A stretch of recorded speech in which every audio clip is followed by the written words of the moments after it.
Bismillahirrahmanirrahim. Alhamdulillah wassalatu wassalamu ala Rasulillah Sayyidina Muhammad bin Abdullah Allahumma shalli wa sallim alaihi. wa ala alihi wa sahbihi wa man wala amma ba'du. Alhamdulillah. Pertama-tama kita ucapkan minal aidin wal faizin. Ya. Ini masih suasana Syawal sih ya. Ya. Dan kita insyaallah akan melanjutkan kajian kitab Taqiratus Sadidah yang disusun oleh Sayyid Hasan bin Ahmad Al-Kaf. Dan sebelumnya kita memasuki masalah masul khuffain. Ya, masalah masul khuffain. Sekarang kita masuk ke bab selanjutnya, yaitu masalah babut tayamum. Nanti kemudian kita tanya jawab. Kebetulan untuk Instagramnya tidak bisa live ternyata karena ada pemblokiran. Diblokir. Hanya live di TikTok. TikTok kopi. Nggih. Ya. Nah, kita masuk ke bab tayamum. Nah, tayamum ini adalah pengganti dari mandi atau pengganti dari wudhu. Nah, ini tayamum. Dan ini penting tayamum ini karena kadang-kadang ada orang yang misalkan dia luka kena pisau tangannya, terus kemudian pakai tensoplas. Ini wajib untuk pakai tayamum wudhunya. Sering terjadi kasus kayak gitu. Nah, pengertian dari tayamum itu sendiri secara bahasa adalah al-ghasd. Ghasd itu memaksudkan, menyengajakan. Wa minhu qalu syair. Ini syairnya. Syar'an, secara syariat. Syar'an isalut turab ilal wajhi wal yadaini min ayyi makan. Mengusapkan debu, turab di sini maknanya adalah debu, tanah maksudnya adalah debu, ilal wajhi wal yadain min ayyi makan, ke wajah dan kedua tangan dari mana saja tanah itu berasal. Biniyatin makhsus, dengan niat yang khusus. Jadi tayamum untuk wudhu sama dengan tayamum untuk pengganti mandi wajib. Nah, kemudian hukum tayamum itu sendiri ada 4. Yang pertama wajib, idza khafal halak min istimalil ma' wa idza faqadal ma' hissan. Pertama, kalau misalkan dia takut kalau memakai air itu bisa menyebabkan sakit, misalkan sakit apa? Cacar. Ya. Kan ada orang-orang yang sakit cacar itu dia tidak boleh kena air sama sekali katanya begitu. Nah, ini kalau dia pakai air akhirnya menyebabkan tambah parahnya sakitnya, maka wajib malah hukumnya untuk bertayamum. Kemudian wa idza faqadal ma' hisan, atau tidak ada air sama sekali memang. Seperti keadaan kemarau atau mungkin anak-anak hiking, anak-anak yang suka naik gunung. Kadang orang-orang yang tidak pernah naik gunung itu nganggap kalau naik gunung itu berarti banyak air, padahal tidak juga sih. Nah, kalau naik gunung itu bukan banyak air. Di gunung malah susah air. Nah, ketika kita naik gunung, kondisi kita air pas-pasan, hanya untuk makan atau minum kita dengan terbatas memang. Nah, kondisi seperti itu wajib kita tayamum. Ya, karena tidak mungkin memakai air untuk wudu. Kemudian mubah, idza kana qadiran 'ala al-wudu wa 'ala istimalil ma' wa syira'ihi walakin wajadahu yuba'u bi aktsar min thamanil mithri. Wa kadzalika idza kana al-ma' mafqudan awal al-waqt wa 'alima aw ghalaba 'ala dhannihi wujuduhu fi akhir al-waqt. Mubah hukumnya tayamum ini kalau dia mampu wudu, mampu pakai air dan mampu membelinya. Akan tetapi air itu dijual dengan harga yang lebih tinggi dari harga normal. Biasa kalau misalkan kayak di tempat-tempat yang kayak apa ya, tempat-tempat yang tidak ada alternatif lain, ya tidak ada alternatif lain, biasanya kan harga pasti mahal. Kayak kasus-kasus kemarin beberapa rest area kan ada sampai genjot itu. Makan bakso 300.000 lah, berapa ratus ribu kan gitu. Ya karena kan tidak ada alternatif lain dan itu langsung tembak langsung kesempatan gitu mungkin ya. Nah, kalau misalkan ada orang naik gunung nih, kemudian di gunung itu dia bawa air pas-pasan untuk makan dan minum maksudnya. Waktunya wudu. Kalau dia pakai air tersebut maka dia tidak bisa makan dan tidak bisa minum. Boleh tayamum, wajib tayamum kan tadi kan wajib tayamum. Tapi ternyata di gunung itu ada yang jual air. dengan harga yang lebih tinggi. dari harga normal. Gimana hukumnya? Wajib tayamum apa enggak? Dalam hal ini mubah. Lek cukup duit monggo ngoten niku. Kalau dia punya uang, dia mau beli silahkan. Kalau dia enggak mau beli, ya boleh. Tayamum. Walaupun dia mampu loh. Walaupun dia mampu, uangnya mampu. Tapi dia enggak jadi beli karena ini aktar min saman mithil atau lebih dari harga normal, maka dia boleh untuk tidak beli dan bertayamum. Tayamumnya jadinya mubah di sini, bukan wajib. Atau idza kana al-ma' mafqud awal waqt, atau air tidak ada. Awal waktu sholat air tidak ada, tapi dia mengetahui atau dia menyangka akhir waktu nanti bakal ada air. Akhir waktu bakal hujan misalkan, atau akhir waktu bakal airnya keluar lagi. Nah ini mubah juga kalau seperti itu. Kalau misalkan dia tidak ada air sama sekali, tapi dia mengira atau menyangka bahwa nanti akhir waktu pasti ada air. Nah kalau seperti ini hukumnya mubah tayamum. Kemudian yang keempat makruh, i'adatu tayamum. Makruh kalau dia mengulang tayamum, habis tayamum lagi. Beda dengan wudu. Kalau wudu kita mengulang atau tajdidul wudu, ya untuk tajdidul wudu ini sunnah. Kita punya wudu nih, kemudian kita memperbarui wudu kita, ini sunnah kita dapatnya. Ya kayak wudu, diulang wudu. Ada kondisi-kondisi tertentu kita disunahkan untuk tajdid wudu. Seperti misal kita apa ya? Anggaplah satu contoh, marah. Orang ngamuk nih, orang ngamuk. Ketika dia marah, maka dia disunahkan untuk wudu. Nah, tapi sudah punya wudu, tidak apa-apa, tajdid wudu, memperbarui wudu.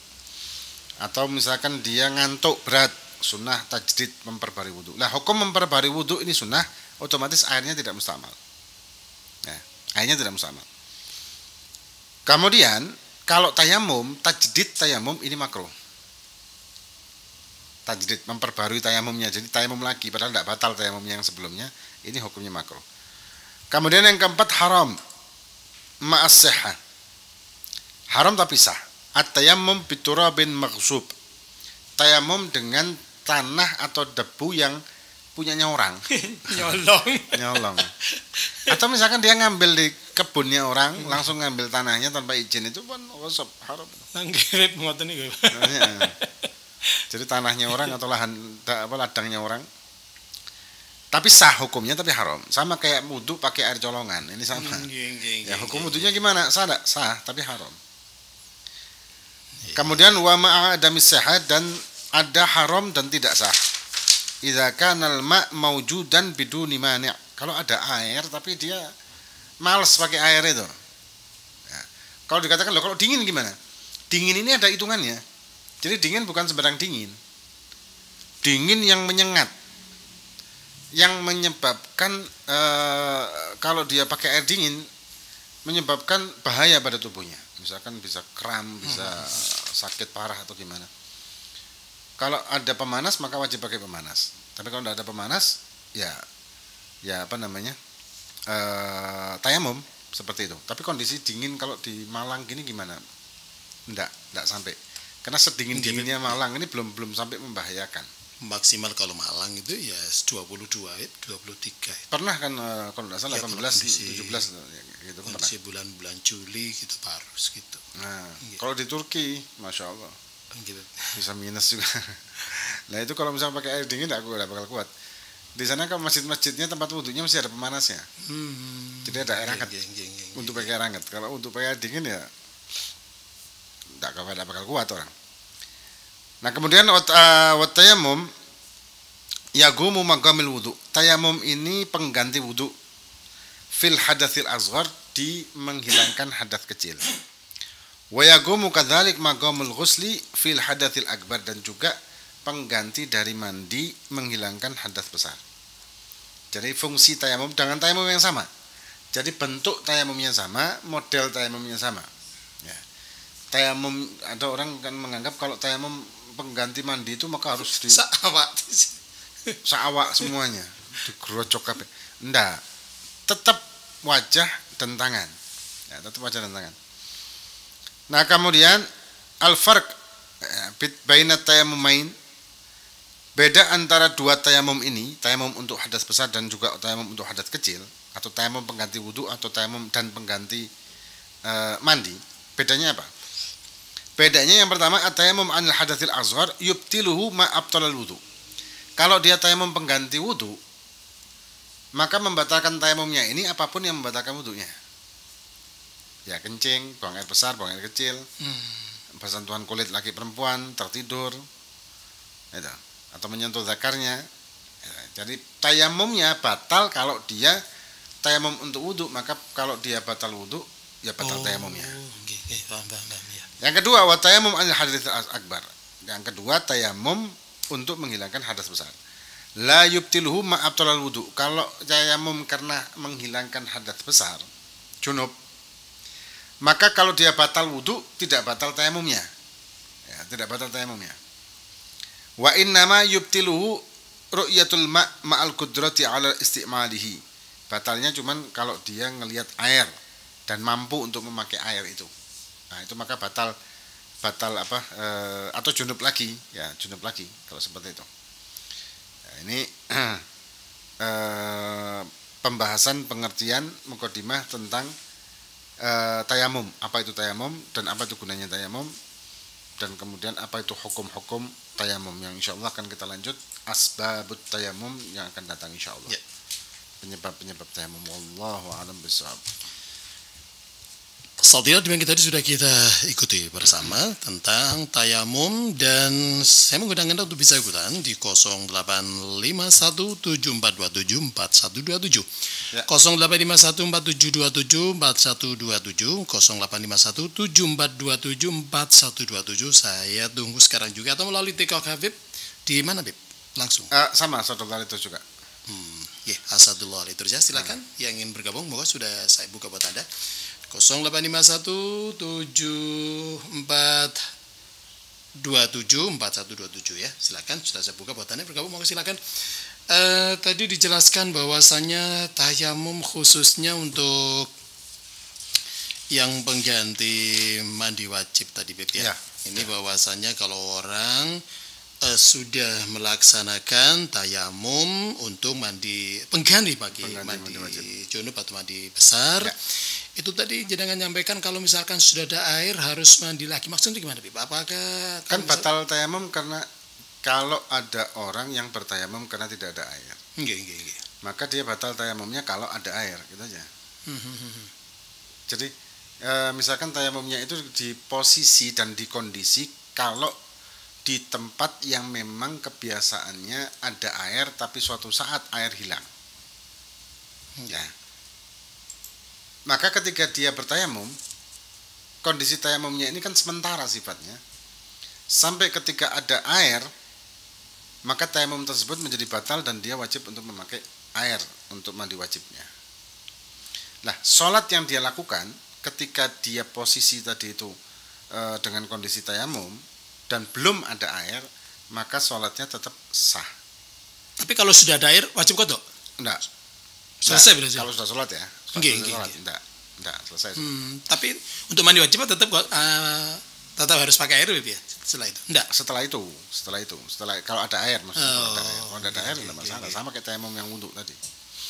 Berarti jeda waktunya gimana, Bib? Dari tidak ada air menuju ke ada air itu ada jeda waktu enggak, berapa hari atau berapa? Oh, enggak. Pokoknya ada air langsung gitu aja, Bib. Iya, di tempat dengan catatan sama dengan tayamum pengganti wudu itu sama juga.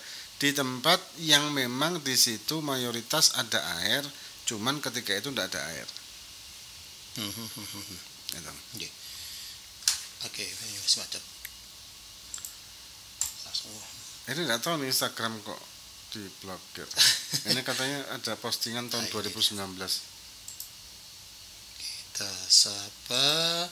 Ada 081231650177 sekian. Assalamualaikum, Habib. Waalaikumsalam warahmatullahi wabarakatuh. Waalaikumsalam warahmatullahi wabarakatuh. Dari hamba Allah, kalau misalkan tadi disampaikan bahwasanya untuk tayamum dalam kurung untuk orang yang mengadakan perjalanan, apakah perjalanannya ini tergantung maksud dan tujuan, Habib? Misalkan kalau tujuannya untuk Maksiat. rekreasi dan maksiat dan tujuannya untuk kebaikan. Mana yang membedakan ini? Apakah kesemuanya juga wajib apa ini? Bukannya jadi diperbolehkan tayamum apa istilahnya gitu. Oke. Untuk tayamum ketika dia melakukan perjalanan maksiat sebetulnya tidak pengaruh ya. Karena kondisinya dia kan memang tidak bisa pakai air mau tidak mau. Kecuali kalau ini ya Bib ya, kosor. Kecuali kayak semacam kosor. Oh iya itu mungkin bedanya itu ya Bib ya. Atau tidak jumatan. Nah, itu kan posisi-posisi yang dia harus tetap wajib untuk jumatan, harus tetap wajib untuk tidak mengkosor sholatnya dan menjamak sholatnya dengan kondisi kalau dia memang safarnya maksiat. Kalau safar mubah tidak masalah sih, safar mubah itu boleh-boleh aja, kosor aja boleh. Rekreasi misalkan jalan-jalan liburan Syawalan ini jalan-jalan ke pantai atau apa ya nggak apa-apa, asal kalau di sana maksiat ya tidak boleh. Kalau maksiat di sana ya boleh. Assalamualaikum warahmatullahi wabarakatuh. Waalaikumsalam warahmatullahi wabarakatuh. Pak Amin yang ada di Dinoyo Bib mau tanya. Ya. Kalau misalkan ada apa ini? Memandikan mayat tidak dimungkinkan karena hal atau sesuatu hal, apakah boleh mayat ditayamumi? Bagus pertanyaannya. Kayak kondisi mayat kebakar. Semacam ada itu mungkin jenazah ya. yang meninggal karena kebakaran. Tidak bisa kena air kan, kalau kayak gitu itu tidak mungkin kena air katanya, bisa merusak kulit. Nah kalau posisi seperti itu memang ada khilaf di antara Imam Ibnu Hajar dan Imam Romli, tapi secara umum kita pakainya adalah ditayamumi untuk bisa disolati. Karena ini apa ngajur ya? Ya ditayamumi kan bukan tayamum dengan ya dengan lembut ya, maksudnya bukan dengan kasar malah glodoki semua kan akhirnya. Ya gimana caranya gitu ya, mungkin ahli medis yang lebih paham teknisnya mungkin ahli medis yang bisa menguasai itu kan. Jadi memang untuk sahnya sholat jenazahnya, karena sholat jenazah itu tidak bisa dilakukan selama si jenazah itu belum dimandikan atau ditayamumi kalau tidak bisa dimandikan dengan kondisi tadi, seperti kondisi tadi. Mungkin ini konteks pertanyaannya dari Pak Amin tadi ya. Atau seperti misalkan meninggalnya di hutan, tidak ada air untuk memandikan. Nah kondisi seperti itu ya bisa juga ditayamumin untuk sah disolatin. Ini kalau di Instagram mohon doanya di Instagram di TikTok untuk putri saya yang akan ikut UTBK SNBT tanggal 12 besok, semoga diterima di Universitas Pilihan. Amin. Saya juga gitu Beb, mohon doanya putri saya juga. Oh ya, kasihan juga. Masya Allah. Kemarin semoga dapat ilmu yang manfaat, yang berkah insya Allah dunia akhirat. Amin. Salam dari Khalillah Mukrom Singapura. Wah, Masya Allah Mbak Khol. Ini putrinya dulu di Ataroki. 0877 1536 0724 sekian. Assalamualaikum Habib. Waalaikumsalam warahmatullahi wabarakatuh. Dalam berita-berita portal yang ada di sosial media kemarin ada berita heboh. Korban kecelakaan disengaja atau tidak di kereta api, sedemikian tubuhnya hancur. Terus gimana cara memandikannya dan juga mensucikannya, Bib? Ya. Ini persis dengan orang yang keblodosan mercon gitu, Bib ya. Ya sama kayak kebakaran tadi. Dikelompokkan. Ya kalau memungkinkan dia untuk ditayamumin. Kalau memungkinkan dimandikan maksudnya dimandikan. Kalau tidak memungkinkan ditayamumin. Kalau tidak memungkinkan dua-duanya ya sudah. Walau tidak lengkap jasadnya, Bib. Walaupun tidak lengkap.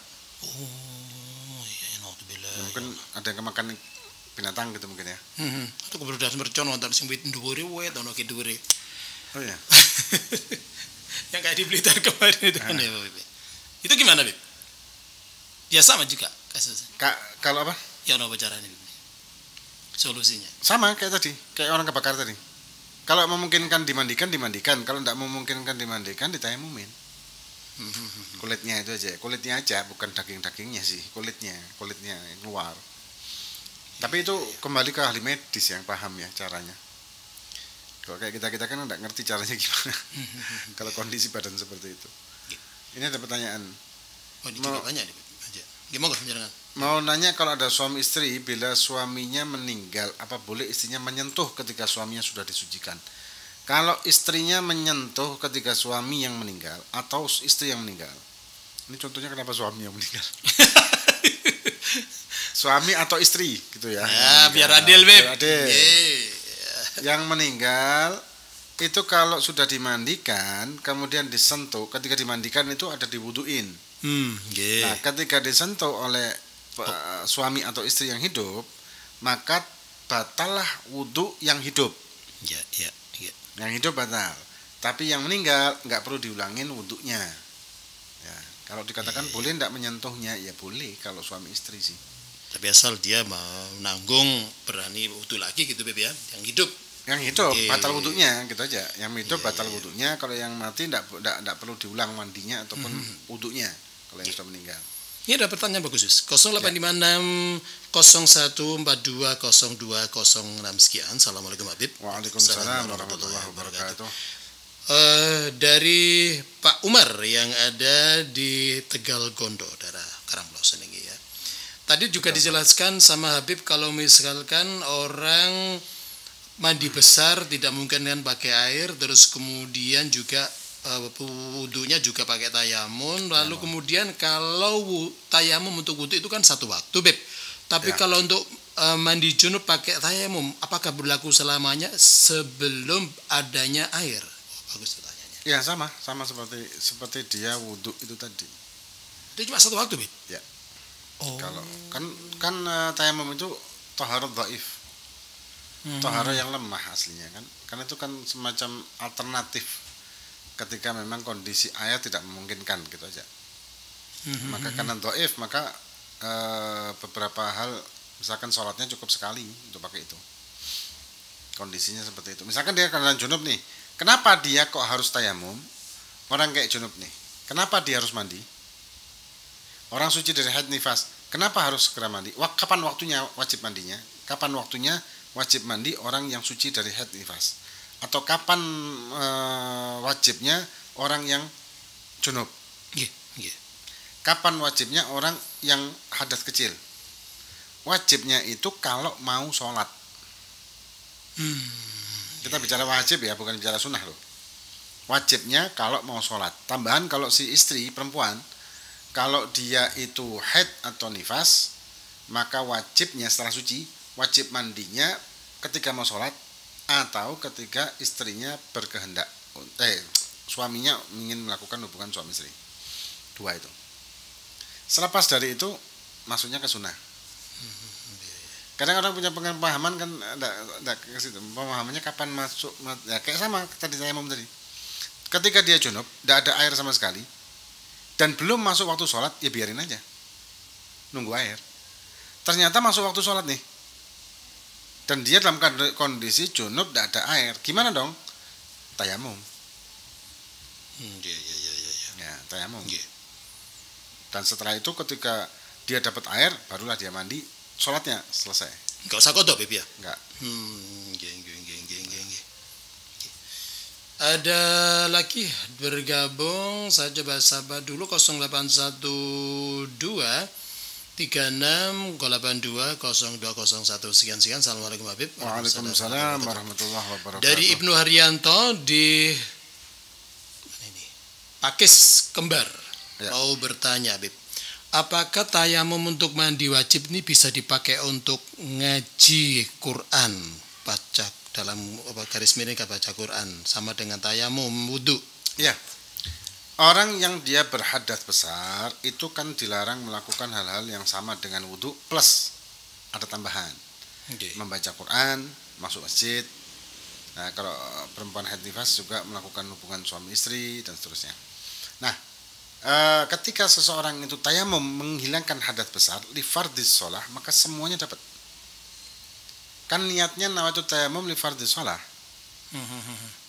Maka ketika dia mengucapkan niatnya untuk fardu sholat, maka sholat wajibnya satu kali, dan kemudian sholat sunnah sembarang, kemudian membaca Quran, menyentuh Quran, masuk ke masjid, melakukan hubungan suami istri lagi, boleh semua sudah. Jadi sudah bebas langsung semuanya, kayak suci lagi gitu. Karena itu pengganti dari mandi kan. Kayak dia mandi, cuman bedanya ini mandinya tidak begitu kuat gitu aja. Baik, kita sapa lagi sudah bergabung. Assalamualaikum warahmatullahi wabarakatuh. Waalaikumsalam warahmatullahi wabarakatuh. Dari Romli yang ada di Tumpang Benjor. Benjor mana di? Mau tanya Beb tentang apa ini? Sehat atau lafadz dari niat tayamum. Nah, Saya dulu waktu kecil di pesolatan madrasah, di pesolatan, buku pesolatan. buku pesolatan. Oh gitu. Itu ada nawaitu tayammum listibahati sholati. Itu listibahati sholati atau lifardi sholati, gimana perbedaannya? Apakah sama? Matunu. Listibahah salah sebetulnya salat itu ada salat sunnah dan ada salat fardu. Listibahah fardis salah, ada fardunya. Oh. Ya, ditambahi fardu. Jadi kalau kita misalkan mengucapkan nawaitu tayammum, niatnya nawaitu tayammum lis shalah atau listibahati shalah. Untuk diperbolehkannya sholat gitu, Beb, ya. Nah, sholat ini kan ada sholat wajib dan ada sholat sunnah. Nggih. Nanti jatuhnya malah itu adalah sholat sunnah aja, sholat wajib enggak. Oh, alah ngoten. Tapi kalau dia niatnya listibahah fardis shalah, Sunahnya dapat. maka semua dapat. Nggih, Masya Allah. Wajibnya cuma satu kali, yang lain bebas. Yang lain itu sholat sunnah, baca Quran, nyentuh Quran, baca Quran, dan seterusnya. Itu, semua bebas. Tapi sholat fardunya cuma satu kali. Nah, cuma satu kali. Satu waktu berarti, Beb, ya. Nah, satu waktu. Kalau untuk sholat sunnah boleh nggak, Beb? Terserah. Berulang-ulang. Terserah. Kalau sholat sunnah tidak ada batas. Tapi begitu masuk pada waktu berikutnya sholat wajib datang, ya harus wudu lagi, tayamum lagi, Beb, gitu. Ya, ya. Jadi tayamum satu kali itu hanya berlaku untuk satu sholat fardu. Tapi tadi kan gini. Orang kalau dia itu hadas kecil kan dilarang melakukan 4 hal. Orang kalau yang dia itu berhadas besar maka dilarang melakukan sekian hal sampai 10 tergantung haid atau nifas. Ketika dia tayamum li fardis shalah, untuk fardu shalah, maka semuanya include. Semuanya boleh. Yang tadinya dilarang jadi boleh. Tapi kalau dia niatnya untuk sholat sunnah saja atau li fardis shalah, nawaitu tayamum li shalah atau listibahah sholat tadi, maka sholat fardunya nggak boleh. Tapi sholat sunnah boleh. Sholat sunnah boleh, baca Quran boleh, nyentuh Quran boleh, bawa Quran boleh, masuk masjid boleh, dan seterusnya. Tapi sholat fardunya enggak. Oh iya, Beb. Iya. Jadi cukup dia mengucapkan nawaitu tayamum li istibahah fardis shalah atau nawaitu tayamum li fardis shalah, itu juga bisa. Maka semuanya Dapat. Cuman fardu sholatnya cuman sekali. Maka itu kalau misalkan ada orang jamak takdim. Jamak takdim kan harus cepat toh. Habis sholat zuhur harus cepat-cepat sholat asar. Nah, ketika dia jamak takdim tersebut, selesai sholat zuhur langsung tayamum lagi. Setelah tayamum lagi baru berdiri untuk sholat asar. Tidak boleh ada jeda lama di situ. Nggih. Gitu. Kita sapa lagi bonus ya, ada 0823 371 01 047 sekian. Assalamualaikum Habib. Waalaikumsalam warahmatullahi wabarakatuh. Mau tanya, apakah syariat tayamum itu hanya untuk madhab Syafi'i saja atau 4 madhab sepakat? Sepakat karena Al-Quran. Bagus. Sepakat karena ini adalah Al-Quran. Masalah tayamumnya sama dengan wudhu kan Al-Quran. Tentang kaifiahnya mungkin sama, Bib. Fatayammamu sa'idan thayyiba. Lah, menafsirkan sa'idan thayyiba ini memang ada beberapa perbedaan di antar madhab. Madhab Syafi'i sa'idan, ya sa'idan itu maknanya turab atau tanah. Thayyiba suci. Tapi madhab Malik enggak. Sa'idan semua yang ada di atas bumi, apapun, pohon, itu tembok, untuk madhab Maliki. Madhab Malik. Thayyiban yang halal. Ada perbedaan di situ. Maka itu perlu dihati-hati kalau ada orang yang umroh atau haji, kemudian pemimpinnya nyuruh untuk melakukan tayamum dengan kursi pesawat. Nggih, ya napa niku, Bib? Itu kalau mazhab Syafi'i tidak sah. Tapi mazhab Malik sah. Nah terus gimana dong? Ya sholat hormat waktu, nanti godok aja. Itu solusinya. sholat hormat waktu nanti diqadha. Bukan tayamum dengan memakai mazhab Malik, tapi kita dalam keseharian memakai mazhab Syafi'i. Ya. Iya, masya Allah. Insya Allah. Sekali ini harus kita sudahi program acara kita insya Allah minggu depan. Minggu depan. Hah? Umrah lagi. Minggu depan. Masya Allah. Nah ya umrah lagi, mohon doanya umrah malih. Ya Allah, kapan kalau saya ketemu Bib? Amin. Doakan Bib ya. Bib harus kita sudahi dan seperti biasa akan ditutup kesimpulan bersama Al-Ustaz Al-Habib Asadullah Ali terus. Monggo, dapat. Ya kembali lagi tayamum, kita membahas tayamum. Tayamum ini adalah pengganti dari mandi wajib dan pengganti dari wudu atau pengganti dari wudu. Dan tayamum merupakan ibadah yang lemah, maka ada beberapa sedikit perbedaan dan kita wajib untuk mengetahui tentang tayamum karena sering terjadi di keseharian kita membutuhkan tayamum tersebut. Wallahu a'lam bishawab.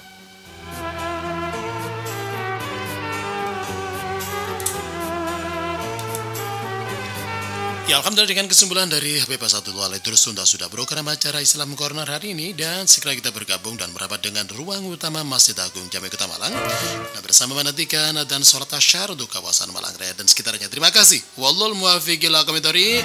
Assalamualaikum warahmatullahi wabarakatuh.